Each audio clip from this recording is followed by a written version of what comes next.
Hello, I'm Sherry Hubert, Associate Dean of Admissions. Welcome to our session of Blue Table Talks. I am so excited to be back with you. We have a really interesting discussion today and a great group of panelists. We are celebrating and leading with pride LGBTQ plus voices at Fuqua. This, as you know, for those of you who have joined us in the past, Blue Table Talks is about showcasing the community and the students who are part of our communities and the diversity that exists within our community and the experiences that they've had either before they got here, but definitely during their experience at Fuqua. And it's across all programs, so I'm really excited about you meeting our guests today. Really excited about the topic. It's a very timely topic. We just celebrated Durham Pride here a few weeks ago, and then last week we celebrated Fuqua Pride, where we invited our prospective students here to campus. So without further ado, I'd love for you to meet our panelists. I'm going to ask them to introduce themselves and briefly, and then we'll get right into the conversation. Mackenzie, okay. Start. Well, hello everyone. My name is Mackenzie. I'm currently an MMS student. For undergrad, I went to Duke, so Duke can't get rid of me. I really love it here, and yeah, I'm really excited to be here today. Excellent. Awesome. Hi, everyone. My name is Chan Little. I live in Charlotte, North Carolina. I went to Elon University for undergrad, and yeah, I'm WIMBA 26. So I am new to WIMBA, but I am very excited to be here. Great. And I am Alexandra, otherwise known as Allie Manbeck. I am a second-year daytime MBA member, and I am currently co-president of Fuqua Pride. And before Fuqua, I came from the financial services area with Vanguard. Wonderful. Right. And then Chan, did you say you worked at Google? Yeah, so I work for Google, so I do social video currently for them. So yeah, and I'm also an influencer, and yeah, I do a little bit of everything. Right. So MBA student, Jack of all trades. Jack of all trades. Well, let's start with the obvious question of like, what brought you to decide to pursue your business degree, and then why Fuqua? And anyone can start.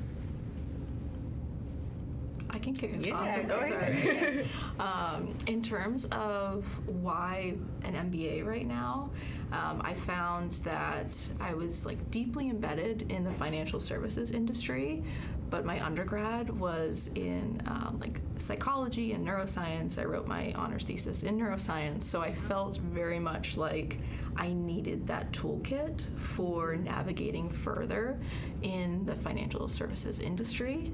And in particular, I became very interested in social impact and impact investing. So that's why I found Duke Fuqua School, because CASE is such a huge component, which is the Center for Social Entrepreneurship here on campus.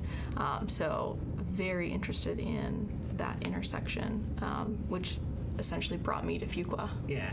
You were in neuroscience? That was your major? Yes. Oh my goodness. Yeah. How did you go from neuroscience to finance? I am very interested in a lot of skills, and personal investing was always like a hobby that I was very interested in, which sort of drew me into finance. Gotcha. Yeah. Oh, interesting. Oh. Yeah. Alrighty, who's next? Yeah, so I decided to pursue my MBA because my best friend actually is WIMBA 25.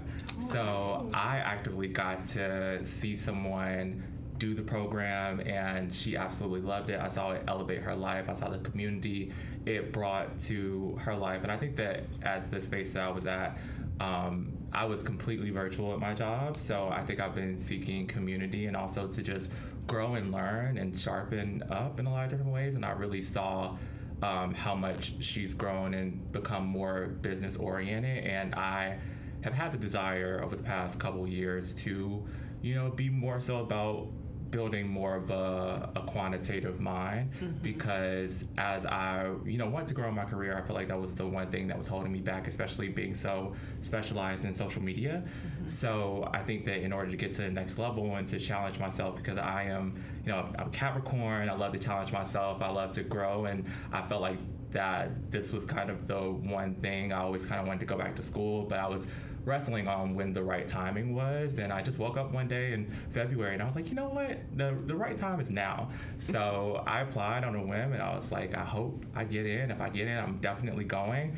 I got in and I'm here. So I feel like even in the past, in the first term, I've been able to just learn so much and connect with so many people and grow.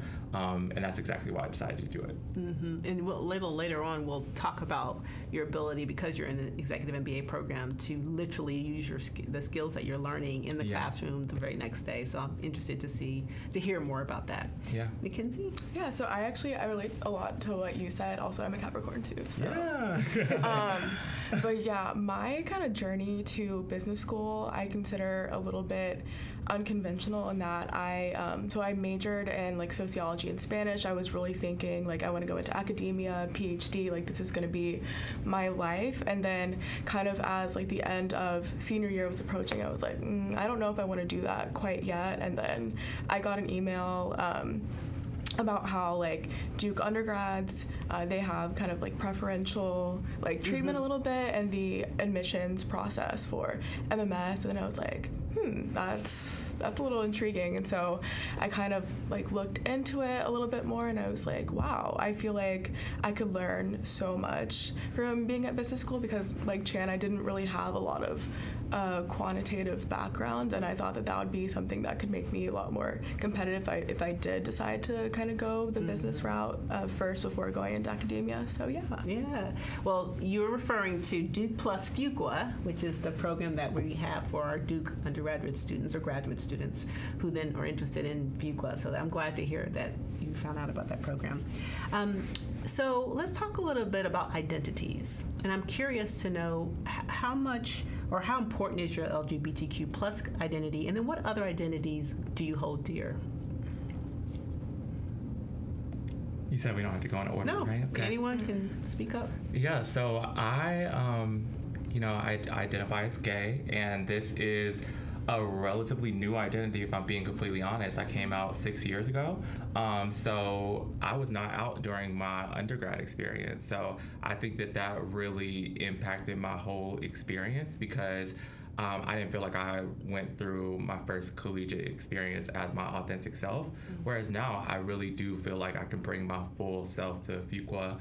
And honestly, it feels great. My other identities, I'm a Black gay man, I live in the South, and I feel like all of those things really matter. And what I was looking for in a grad school experience is a place where I didn't have to like pretend anymore. I can really, like, even from my interview, have my nails painted, I had on a spicy outfit, like it was me coming into the interview. And David, the person that interviewed me, I didn't feel any judgment. I felt like he was genuinely interested in seeing me successful. And even till today, I can speak to David. He still like checks in, and I think that just speaks the world of the Fuqua, because I really do.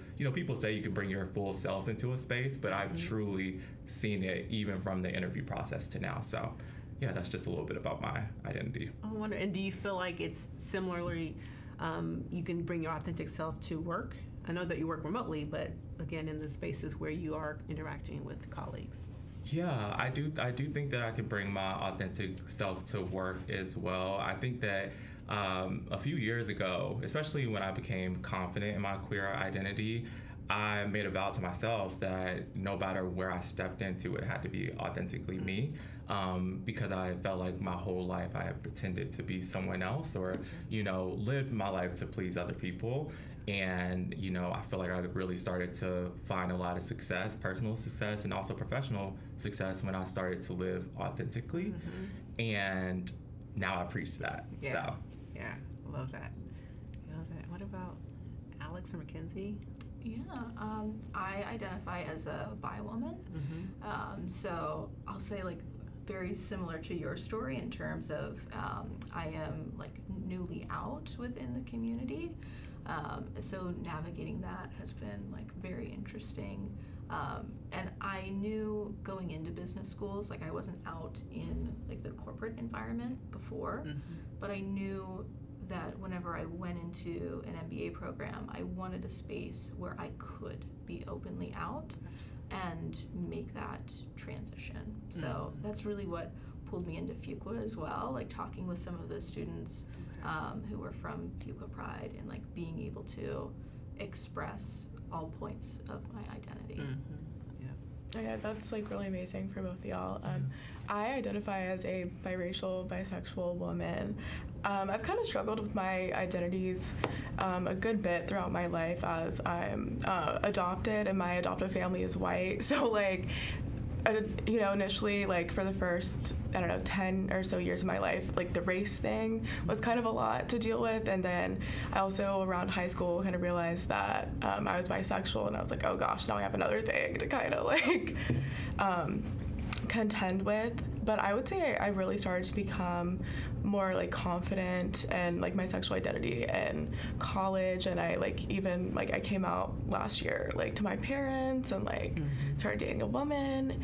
And then kind of going into now, like I actually like I feel like I'm definitely living a lot more like authentically than I was before, and it's been like really cool at Fuqua, because even though I haven't met a ton of queer people in my program, it's been really awesome to like be able to share that part of myself and feel like I'm not being judged. Yeah. So, Yeah, we were just talking before the cameras about Fuqua Pride and ways to engage, especially across programs.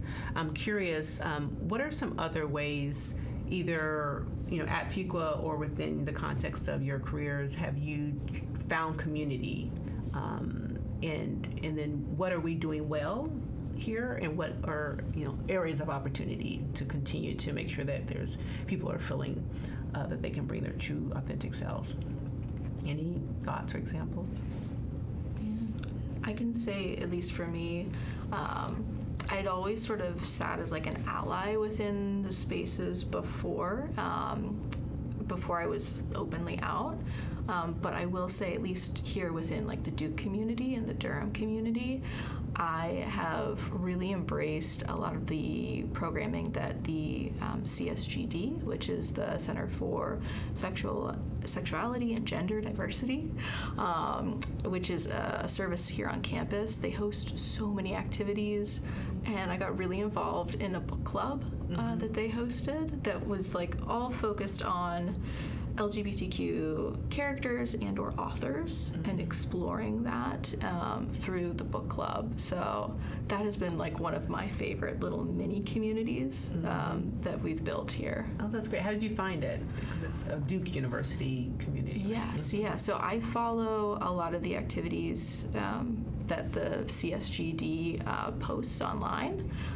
So yeah, I saw that was an activity that they were hosting and joined and quickly found friends there. Oh, great. That's nice. I have to remember that. Yeah. Yeah, I feel like for me, I'm still looking for community transparently when it comes to just the LGBTQ safe space for WIMBA students.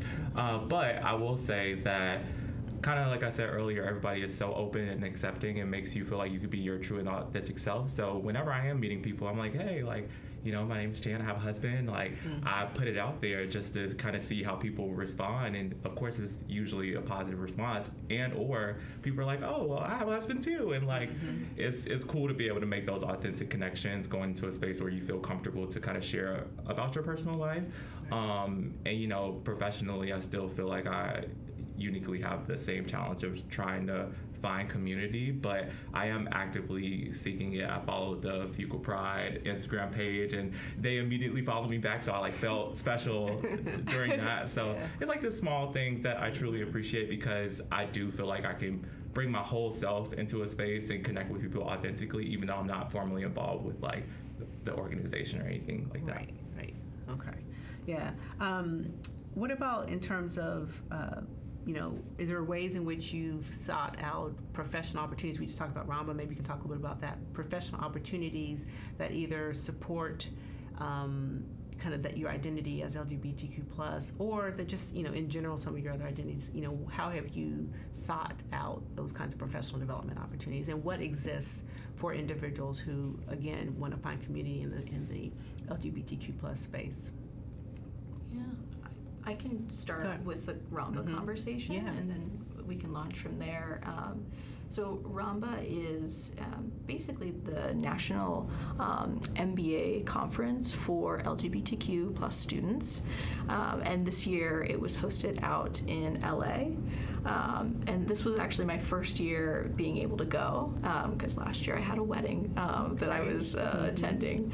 But it was an amazing experience in terms of not only like the networking opportunities to talk with companies, and clearly like the companies that are there are interested in hearing our voices like within their communities, so that was something that was very affirming. But also just having time to spend with peers and build each other up as a community, because it is such a network-heavy event. Like helping others on practicing their tell me about yourself stories and things like that was just a great way to like not only get to know the broader LGBTQ plus community, but also the students that are here to build those close friendships. Yeah. You had mentioned in examples where you felt like people have embraced you. Do you have any stories to share, especially maybe in undergrad, of where you felt like this was a moment in which I've been embraced, or I could be my authentic self? Oh yeah, definitely. There were two groups called SLGs at Duke, which are like selective living groups. They don't live together anymore. That was a whole like COVID whatever situation. But there were two called like Meyercourt and Illyria, and they're both really heavily geared towards LGBTQ students. And like I know that was the first time where I was really in a truly like queer space with like only queer people. I felt so safe, and it was really amazing to see people just kind of acting crazy, acting free, and like definitely not how I would see people on campus who would there's a lot of pressure to conform to whatever like hetero standards, but it was really cool to see people that normally were very like this just kind of act out, and that made me feel a lot more comfortable in myself and to express myself more freely. If you were giving advice to classmates, students, allies, like what can we do to demonstrate better allyship in this space?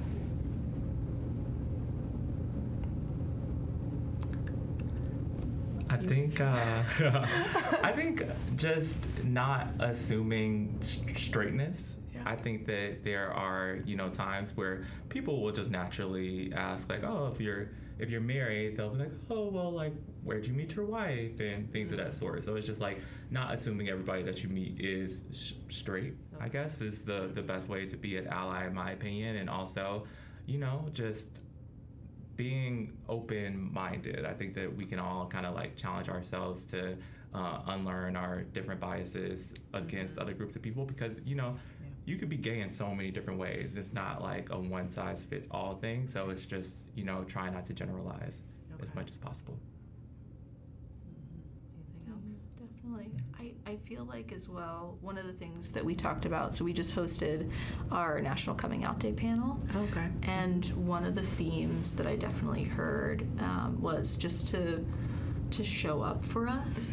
I feel like so many times, and like you have to read the space, you have to read the room, but so many times I think allies feel like, well, this is your space and I don't want to encroach on it, but it's really like, we want you here to celebrate with us too. Right. And obviously like reading the space is very important. But like, for example, for like a pride parade, like that's a great opportunity to celebrate and support the LGBTQ plus people in your lives.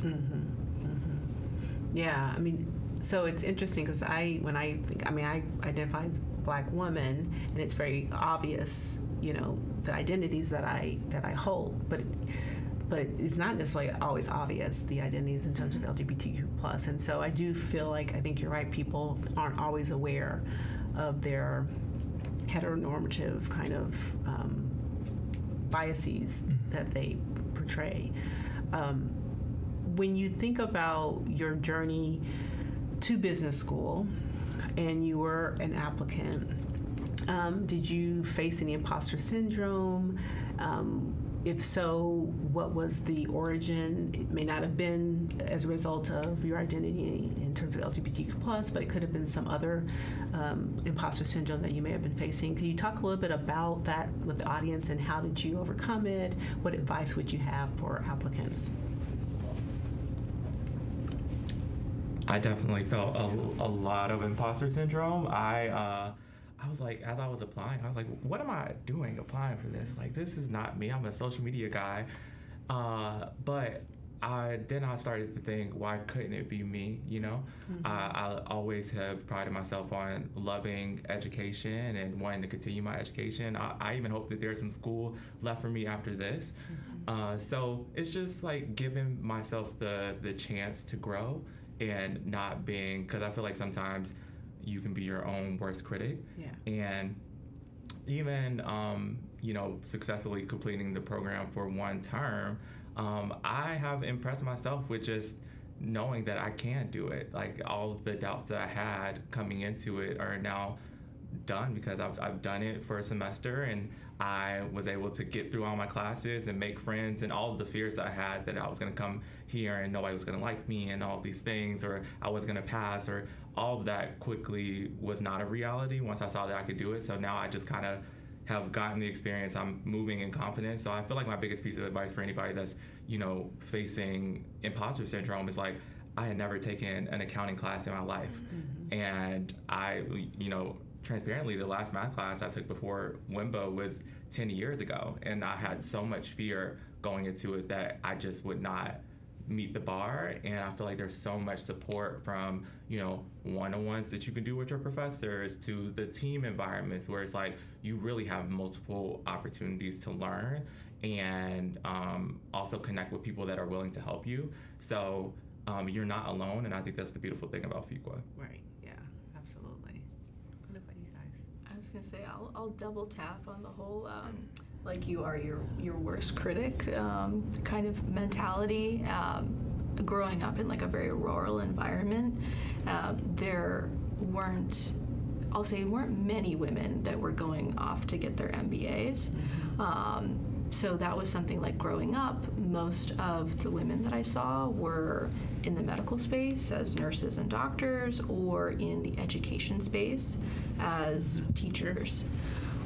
So that was one of the like shifts that I really had to adopt, in that, yes, this space could be for me as someone coming from rural Appalachia. And once I embraced like that mindset shift, which can be tough sometimes, but once I embraced that, I think that unlocked a lot for me. Okay. Is there anything that we in admissions can do to make that process easier, smoother, like asking any of you, so that there's less of that feeling of, is this the right thing for me? Is this the right place for me? Can I do this? Like, what would have been helpful in your process, if anything?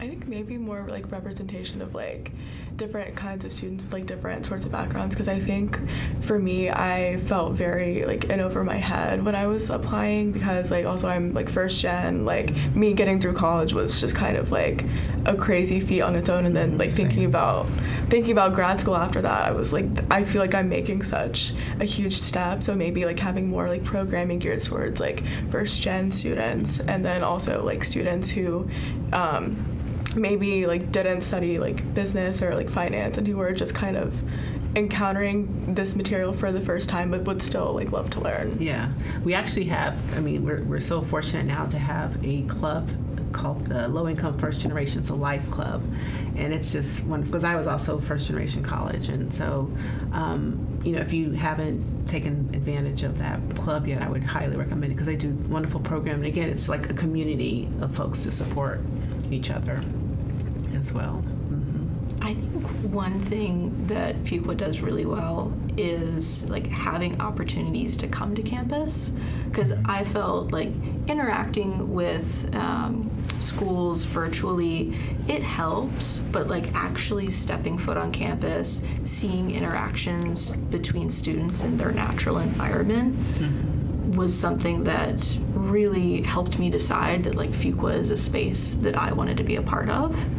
So I would say, keep hosting opportunities for people to come to campus and really experience what Team Fuqua is really like. Yeah, great segue. I'm going to ask you about a Team Fuqua moment. So, we're known for this concept of Team Fuqua, and I'm, especially in light of the topic here, are there experiences that you've had or moments that you've had where you really have felt that Team Fuqua spirit? Who's come to support you in ways and shown up in ways that you were unexpected? Can you share any stories? Does anyone have any stories to share or moments that they can remember? Yeah, I feel like I have so many from from the day that I stepped on campus. I was terrified, honestly, and I feel like from the support staff that are here to kind of just make sure everything logistically runs smooth.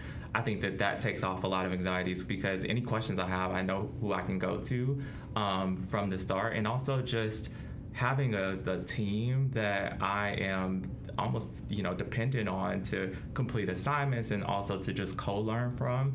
Is if there's a concept that I don't get, I know that I can go and grab time with professors. They're always super responsive. So it's like Team Fuqua really bleeds through the team that you have formally through your classmates, the professors, the staff. Everyone is just so willing to help. And I was actually talking to my husband about this. I was just like, I feel like this is the first time in my life where I feel like I have so much support no matter what. And people want to see you win. It's not hater energy at all. It's just we want to see you get to your highest self. And I feel like that's so rare in this world. So I feel extremely lucky to be a part of the network. That's great. Yeah. Oh, we didn't pay him to say that. I wish. He's paying us to say it. I did. What about you? Are there any Team Fuqua moments? Yeah, I feel like there are so many to choose from. One that I will share is we essentially put on a drag show competition in the spring, which is one of my favorite events. Me too. Yeah. And in order to be a part of the competition, each section submits their own video. And I was leading Section 4's video last year, and my dog passed away, literally the weekend we were supposed to film, which was really tough. And I remember there was a point where I was like, I don't even know if we can make this video, because drag is so much about celebrating, and I was not in that mindset. But we took a pause over the weekend, and there were a few members of my section who were like, you know what, no, this video is very important to you. You've expressed how important it is to show up for your community in this way. We want to help you push this across the line and be there for you in whatever way to make this happen. And so we did. It was such a wonderful, heartwarming moment in a time that was truly the lowest point of my Fuqua journey, that they stepped forward and took the lead on that. So I'm so thankful to them. Yeah. Oh, that's so touching. I definitely echo a lot of what y'all said, and then I think one of the biggest examples for me so far has been triangle training. It was quite an experience when my section did it. It was just pouring rain, and then I remember we got there. Our first activity was this high ropes course that was way off the ground, and my partner and I, who were gonna do it, we were there's no way we're getting up there, absolutely not. We kept on being okay, we're gonna go last, or we're not even gonna go, sort of thing. But then when it was our time to go, everyone was oh my gosh, you got this, keep going, and trying to lead us through it. So that was one example. And then there was the wall activity where I kept on hearing about it from older students, and I was there's no way someone's gonna lift me over this wall. I don't even know how that is physically possible. sort of thing. But like then it happened. I was like literally like one of my teammates like was like lifting me up, and then I was like holding on to these two like random dudes. So I don't even like know what their names were, but they were just there and like, okay guys, I'm gonna hold on to you for dear life. Like you gotta help me, like support me. And like I just think that was quite literally like a really big demonstration of like Team Fuqua, and like people have your back, and even if they don't know you, they're gonna look out for you. Oh, that's great. Yeah. That's a great stories. Business school can be stressful. And so I'm wondering, how do you prioritize self-care and wellness, and what does that look like for you? And then what does that look like for you? And how do you prioritize it? I feel like that's something that I'm like working to balance on a week by week basis, truly. Because I think, in like the classic corporate life that I came from, it's very much like you have your set schedule, you know what you're doing every day. But with the MBA life, you're doing something different every single day. So like I have to be very mindful and purposeful in like bringing in those self-care moments, and just making sure that I like to do it by I set aside gym time with my partner every Friday, and it's like that is our time where it is blocked off to get a little bit of exercise and also just try and unwind from the week. Yeah. That's very real. I feel like exercise has been so helpful to me. And one thing that I appreciate, because when we had our orientation, they were kind of giving us tips on things that we can do to kind of just optimize our time and also be our whole selves in the program. And self-care is such a huge part of that they spoke on. So I have tried everything in the book at this point, because the first time you're trying to just get your footing. So exercise has been extremely helpful, but also just really realizing that like you are not alone. And I know that that's so cliche in a lot of different ways, but just even seeing like that my classmates and I are going through the same thing and having those open and transparent conversations about that is extremely validating. Like if it wasn't for those moments where we're all on the team call and we're just so frustrated and we have to voice it and be honest with each other, I think that is just as helpful as like taking a walk, just knowing that you're seen in that moment. And yes, it is hard, but again, in the hard moments, we're still able to work together to overcome it. I feel like that is a big part of growth and self-care too. So it's been validating having other people in community that, are also facing the same things that you're facing at the same time. Yeah, I feel like for me, I try to, like find self-care in like the little moments. Like every day before I drive to school, I turn on like Headspace for 5 minutes and do like a little meditation. And then I also try to like do as best as I can like a self-care Sunday where I get all my work done beforehand and then just spend that day kind of like chilling, doing my little meal prep and things like that. And then I also think like part of taking care of yourself is also like being in community. So I like really try to be intentional about spending time with like friends from the program, and it's like, okay guys, we've had a really tough week, let's like go out and get some of this energy out and just have a really good time with each other. I totally agree, that being in community. Can you think about maybe some times that's been challenged, like what's been the most unexpected part of this journey for you? And then based on what that is, how have you leaned into your identity as LGBTQ+, or the Pride, Fuqua Pride, or your community to really help get you kind of over those challenging or unexpected moments? And it could be within the social realm, the academic realm, or the career realm, like, or any of the things in between. Yeah, I think that for me, I think that one thing that was super helpful, this was midterm season for us, and this was my first time taking midterms, and I was looking at this 6-hour accounting exam, and I was so overwhelmed after it and so worried if I passed or not and all that. And then one of my teammates texted me, shout out to you, Jen, and she was like, you can do hard things. And that was just, I don't even know if she knows how much that impacted me, but I truly needed to hear that in that moment, because I was so burnt out that I was just like, can I continue? Is this program for me? This is just the midway mark.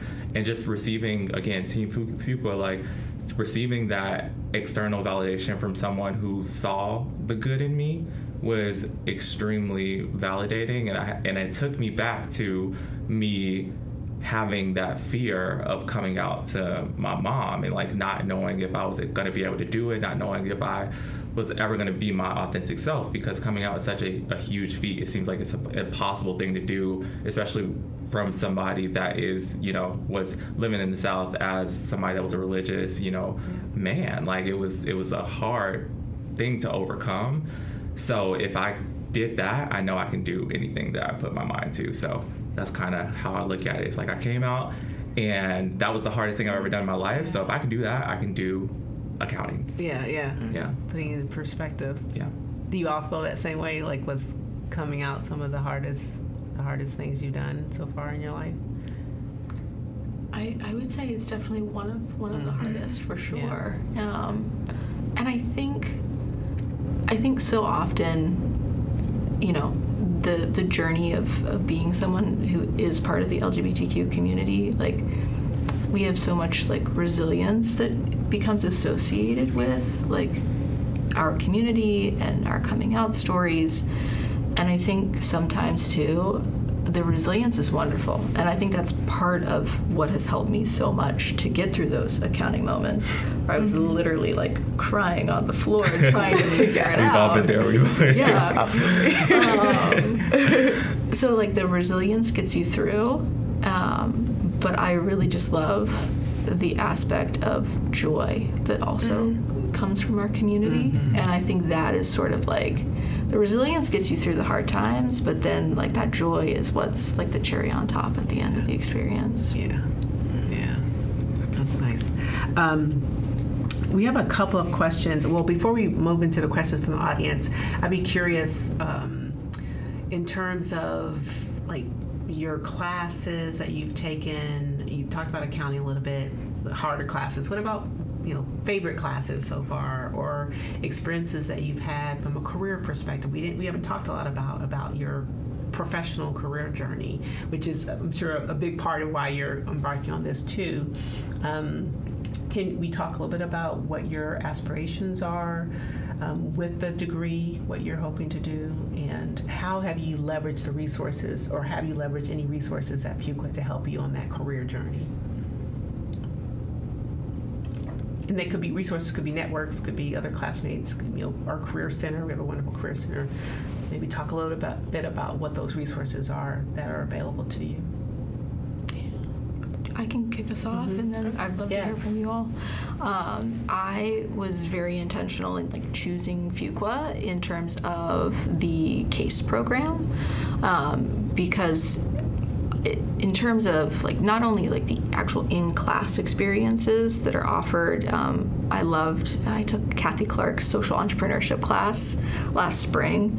Phenomenal course if you are at all interested in like social impact and understanding those leverage points within business.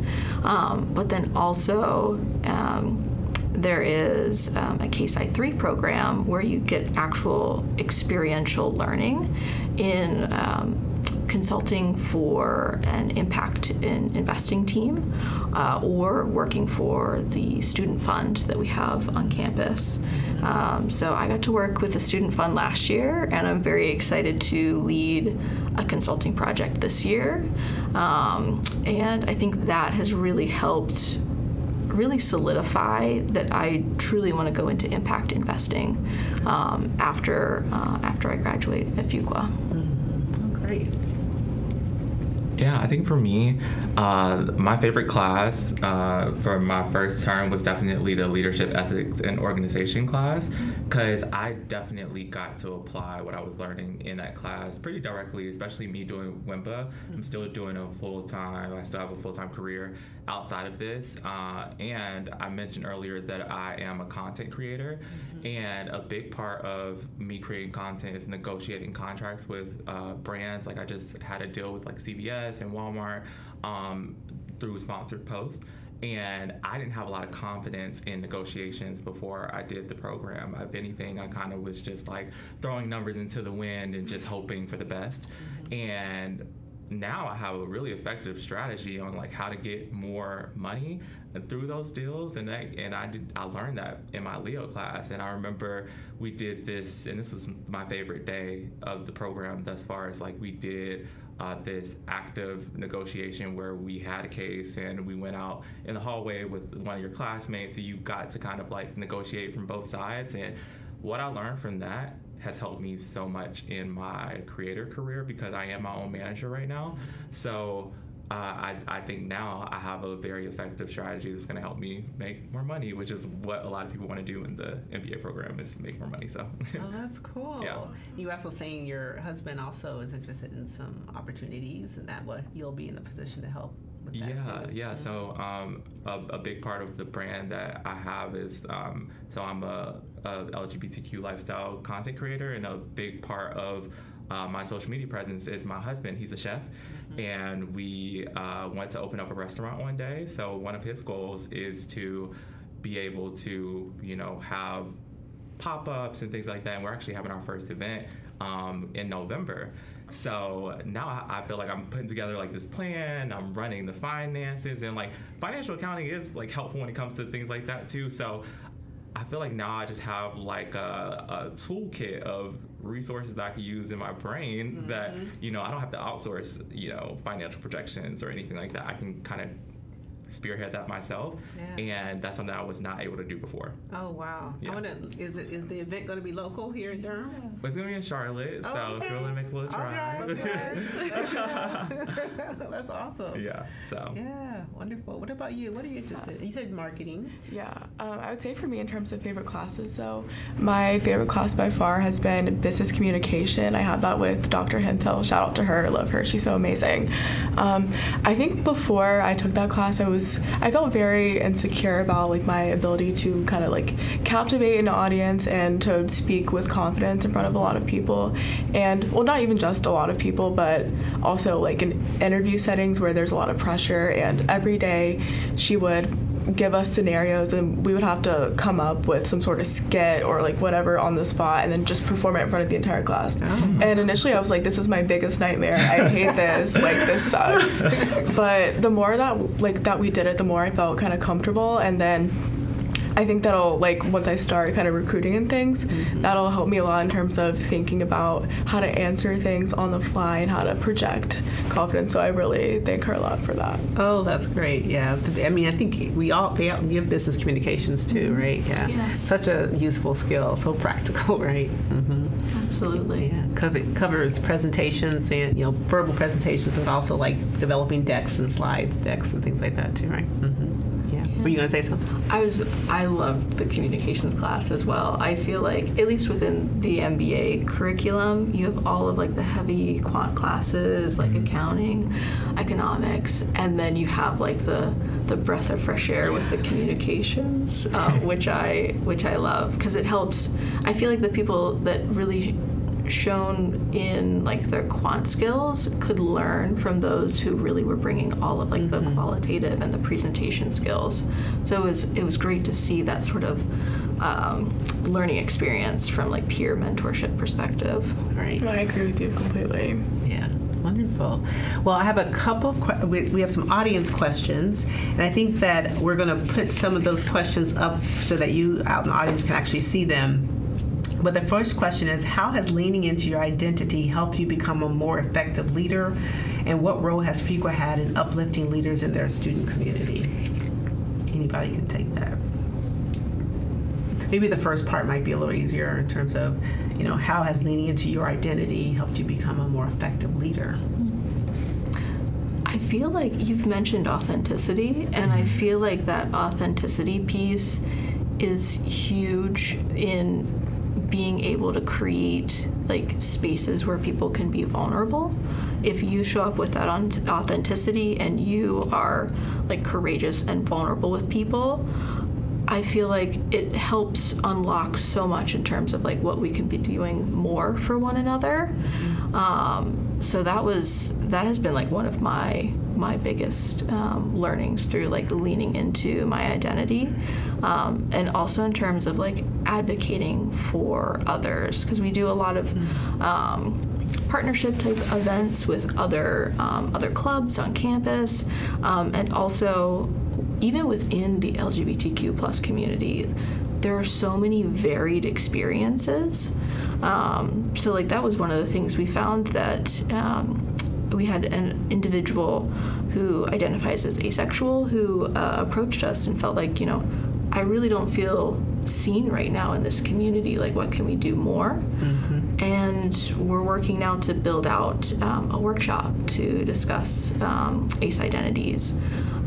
So I feel like that advocacy piece has also been one of the, I guess, levers that I've been able to pull through leadership. Wonderful. Yeah, I was really intrigued by that, the topic. So I'll be interested to learn more in terms of when you start doing programming around that. Yeah, we will host it at the end of October. So I'll make sure to let you know. End of October. Great. What about other folks? What have you gotten involved in? How have you been able to, lean into leadership opportunities as a result of your identity? In terms of things that are kind of like less organized, I definitely agree with you a lot about kind of like the advocacy and empathy piece. Given that I kind of hold a lot of identities, I understand kind of how it feels to be ignored or not completely understood. And I feel like even within my team, like it's very diverse, and like there are some times where there's, like women of color like not being listened to, and I've kind of like had to stop and be like, hey guys, you need to like listen up, she's speaking. Right. Just like kind of like things like that. And then like now I'm kind of starting to get more involved like within Fuqua, and I'm doing admissions ambassadors, and with that I'm a diversity co-chair, and I'm super excited to kind of recruit more diverse students and really like kind of show students from all different backgrounds kind of what makes Fuqua so great. Excellent. Oh, I'm glad to hear that. What about the next question? How is Duke LGBTQIA plus community and Fuqua Pride making an impact on the Raleigh-Durham community, queer community? Or, if that's too explicit, like how have you found community outside of Fuqua within Durham? Because Durham has got a really wonderful, rich queer community, lots of organizations and folks that get involved and engaged. So you talked about the drag show, but talk about, we do it, but it's a fundraiser, and it goes towards what, right? Yes, yeah. So we do host it as a fun social event, but it also is a fundraiser for the local Durham LGBTQ plus center. And we host that event. We also do a book drive around, it's right before we break for winter break. Those have been like I'll say the major touch points for Fuqua Pride within the community. But we're also really big into supporting like local LGBTQ plus owned businesses. And making sure that like whenever we host events, like we're supporting the local community through those endeavors as well. Yeah. So Jen, you're a working professional. How have you found the Durham community, either Charlotte or the North Carolina community? I mean, I have to admit, like, from someone who's not from here, I remember years ago with the bathroom like legislation, I was living in DC, and I was like, oh, what's going on with North Carolina? And I do feel like there are folks out there who aren't aware of, how far North Carolina, especially Durham, Raleigh, Charlotte, have come. And so to those people, I would love to have people share, like, have you felt community inclusion here in North Carolina? Yeah, definitely. So I'm from Charlotte, North Carolina, born and raised. Yeah. I've lived other places, but, Charlotte has grown a lot in particular. And I do feel like I could be kind of my most authentic self, but I also feel like I have found, again, community that is supportive of who I am in general. And I found that also on social media. Like, I do social media as my career, and even being open about my MBA journey on my pages and seeing people that live in Durham that are queer and are in the program. I've been able to connect with people just on social media and find out that they're daytime students and things of that sort. So it's been extremely validating knowing that, I'm telling my story and other people can be inspired that, you know, you can be queer and happy in North Carolina and have a sense of community and find people that have similar interests, because I know there's a lot of fear, but I make it a point, especially on my pages, to show that, you know, you can be Black, gay, unapologetically yourself, and still be in the room at a Duke University or a Google or things of that sort. So yeah, I've been able to find community, and I'm honestly still searching for it. I think that there's like an opportunity. I'm always wanting to grow my network and grow my community. So I look forward to it. I feel like Durham is still a place that I'm exploring. I was going to say, So, there's a lot there. Any for you. recommendations So are welcome. I have a lot of recommendations. So Yeah. it's a really wonderful community, especially the LGBTQ plus. It's very robust, very involved, very engaged, socially, you know, active in terms of engagement, social justice engagement. I mean, just, you know, it really is robust here at Durham. I was pleasantly surprised. So. And I will say, it kind of sounds like you've spoken about finding community, but it also sounds like you're building your own community through like that social media platform. Trying to, Yeah. We'll have to all follow you after this. Yeah. You should. Okay, I want you to tell people what your handle is. Yeah, so I am Chan Daily across all platforms, mainly on TikTok and Instagram. And if you want good food content, MBA content, and just inspirational content, because I really do like to tell my story about like how I truly, you know, we talked about being a first generation college student in a lot of different ways, and I feel like so many times queer people don't feel like they can find their, I don't know, it could be like hopeless energy at times, and I always like to tell people that you can be queer and find your happily ever after. You can be successful, you can be happy, you can be unapologetically yourself. So, you know, that is what my social pages stand for. And daily, spell daily for people. DAILY. So it's CHANN, so 2 N's. DAILY. DAILY.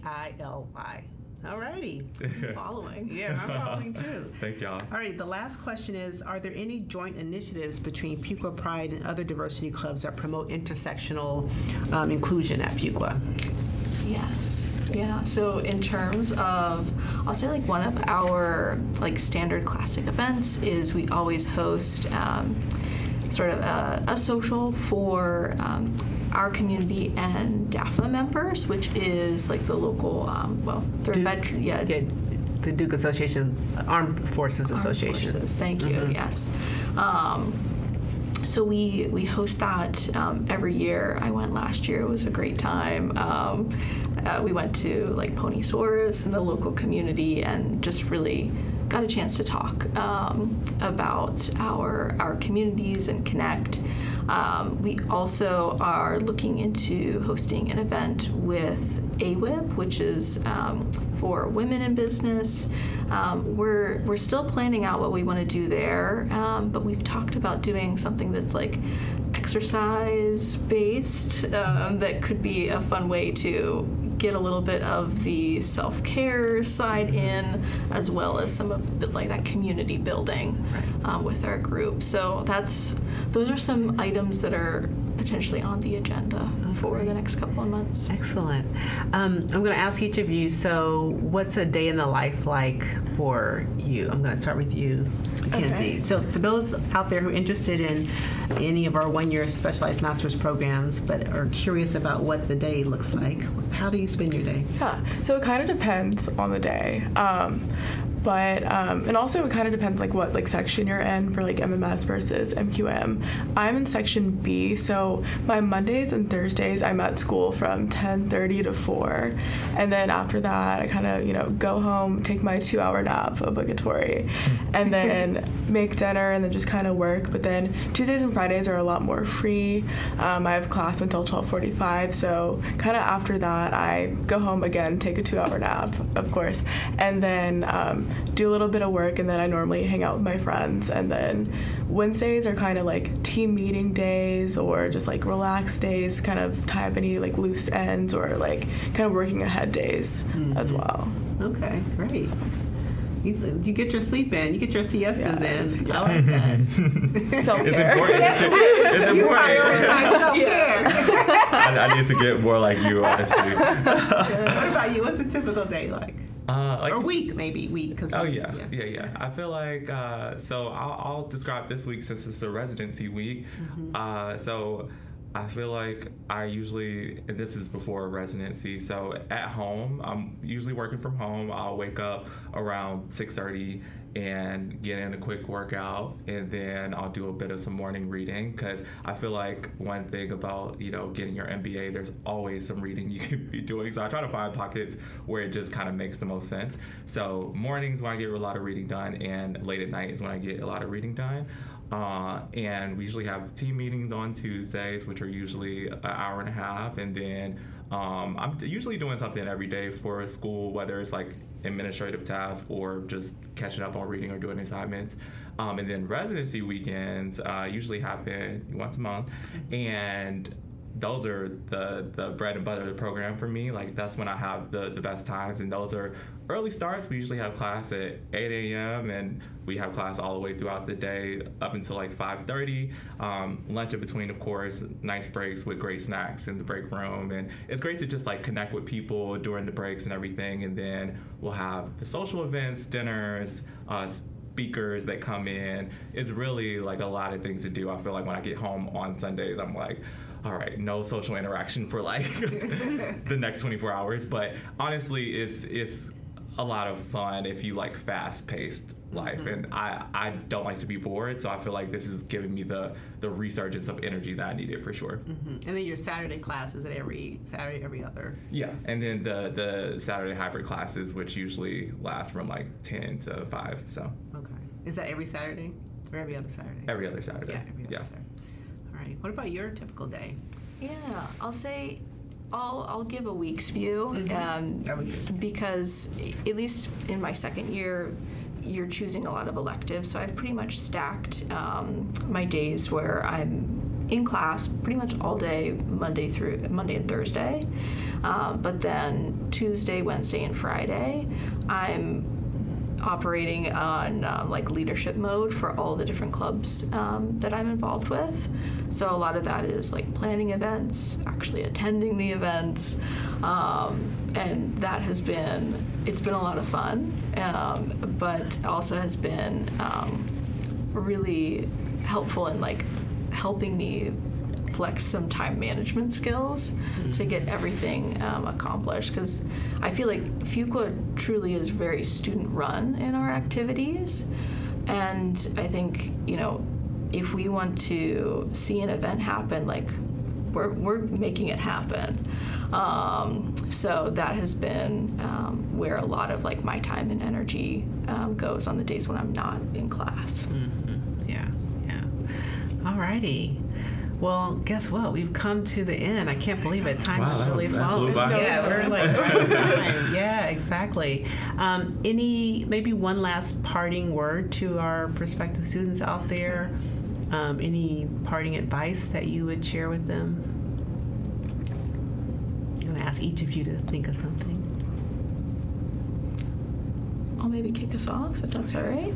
I would say to reflect a lot, like before you come to business school, because as you mentioned, like a lot of these programs are very fast paced.